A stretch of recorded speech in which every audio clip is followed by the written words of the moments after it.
Good morning guys. আজকে হচ্ছে বাড়ি ফেরার পালা। আজকে সন্ধেবেলা আমাদের ট্রেন আছে এনজেপি থেকে দার্জিলিং মেল। তো আরও একবার সকাল সকাল বেরিয়ে পড়েছি একটু প্রাকৃতিক সৌন্দর্য দেখার জন্য। তো আমরা সবাই মিলে একটু বেরিয়েছি, সবাই বলতে তিনজন, আমি, দীপন, সুদীপ। একটা বড় পাথরে বসে আছি আর একটু কথাবার্তা বলছি। তারপর ঘরে এসে রেডি হয়ে সকালবেলা টিফিন লুচি আর ঘুগনি, সাথে হচ্ছে গরম গরম চা। ব্যাস, আর কিচ্ছু লাগবে না, সকালটা পুরো একদম জমে গেছে।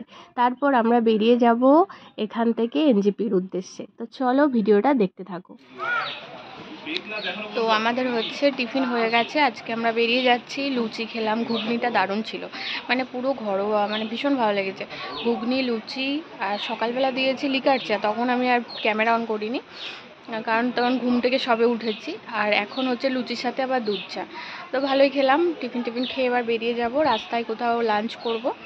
তারপর আমাদের ট্রেন আছে 8:45-র সময়, 8:45-টায় ট্রেনে উঠবো। আর রাতের খাবার ওই বাইরে থেকেই কিছু নিয়ে নেবো ট্রেনের মধ্যে, যা হবে দেখতেই পাবে।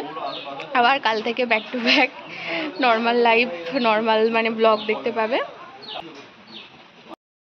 আমাদের গাড়ি চলে এসেছে।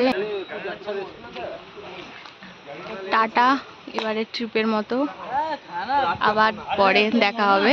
সবাই আমরা বেরিয়ে যাচ্ছি।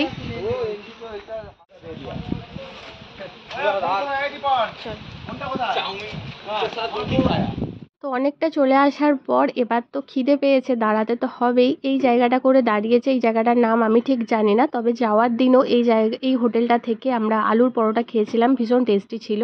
তো ভাবলাম এখান থেকেই লাঞ্চটা সেরে নিই, তারপর আবার যাব স্টেশনের উদ্দেশ্যে। তো আমরা হচ্ছে থালি অর্ডার দিয়েছি, মানে মাছ ভাতের থালি। অনেক দিন মাছ খাইনি, আর বাঙালি তো অনেক দিন মাছ খাইনি বলে মাছ ভাতটা দেখে যেন মনটা হসপস করছিল। তো মাছ ভাত খেয়ে আবার আমরা চলে এসেছি একদম স্টেশনে। দেখো চলে এসেছি।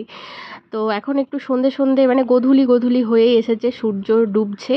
তো চলো এখানে একটু ওয়েট করব, কারণ আমরা 1 ঘন্টা আগে পৌঁছে গেছি। তো 1 ঘন্টা একটু ওয়েট করব। আর এই দেখো হাতে কেক, মানে কালকে অভিষেকের জন্মদিন, মানে রাত 12টার পর অভিষেকের কেক কাটা হবে, তাই ট্রেনের মধ্যেই কাটা হবে, তাই জন্য কেকটা সাথে নিয়ে নিয়েছি। আর এখানে কি সুন্দর সুন্দর জিনিস পাওয়া যাচ্ছে দেখো, কিনেছি রঙ্গলি মার্কেট থেকে কয়েকটা জিনিস কিনেছি বাড়ির জন্য। আর এখানে আমাদের বিশাল লাগেজ, তো দেখতেই পাচ্ছ। আমাদের সময় হয়ে গেছে, এবার আমরা ভেতরে এসে ট্রেনের সিটও আমরা পেয়ে গেছি। আমাদের ফেরার সময় দুটোই নিচের দিকে ছিল, মানে লোয়ার বাথ ছিল। আর এখন রাত্রি বাজে 10:30টার মতো। আমরা ট্রেনের মধ্যেই খাওয়া দাওয়াটা সেরে নিচ্ছি, কারণ আমরা রুটি আর তরকারি বাইরে থেকেই কিনে নিয়েছিলাম। এটা হচ্ছে চিকেন ভর্তা ছিল, আর একটা রেশমি চিকেন ছিল, মনে হয় সাদা সাদা টাইপসের দেখতে ছিল, ওটা হয়তো রেশমি চিকেনই ছিল। আর এটা হচ্ছে চিকেন ভর্তাটা খুবই টেস্টি ছিল। আমি হাত করছি না, সুদীপে আমাকে খাইয়ে দিচ্ছে। চলো খেয়ে নিই। খাওয়া দাওয়ার পর বসে বসে সবাই মিলে গল্প করছিলাম, ওয়েট করছিলাম কখন 12টা বাজে, কখন 12টা বাজবে। তো এখন দেখো 12টা বেজে গেছে। আর আমরা এই ট্রেনের যে দরজার এইখানটাতে এসেছি, কারণ ভেতরে সবাই ঘুমোচ্ছে, তাই ওখানে আর কাউকে ডিস্টার্ব করিনি। তো এখানে এসেই আমরা কেকটা কাটছি, তো দেখতে থাকো। দোস্তি করতে नहीं,